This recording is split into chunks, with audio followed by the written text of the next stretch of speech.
بسم اللہ الرحمن الرحیم۔ السلام علیکم ناظرین۔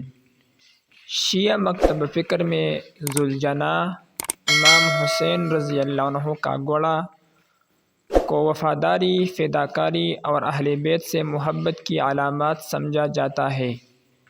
ان کے ہاں ذوالجناح کا کردار کربلا کے واقعے میں خاص عقیدت کے ساتھ بیان کیا جاتا ہے۔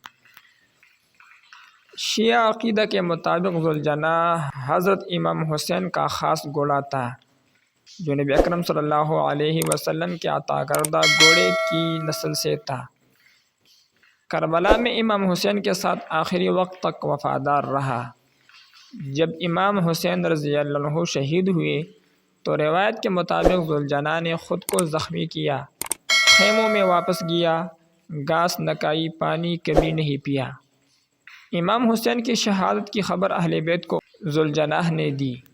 عاشوراء کے جلوس میں ذوالجناح کی شبیہ نکالی جاتی ہے جسے عزاداری کا اہم حصہ سمجھا جاتا ہے۔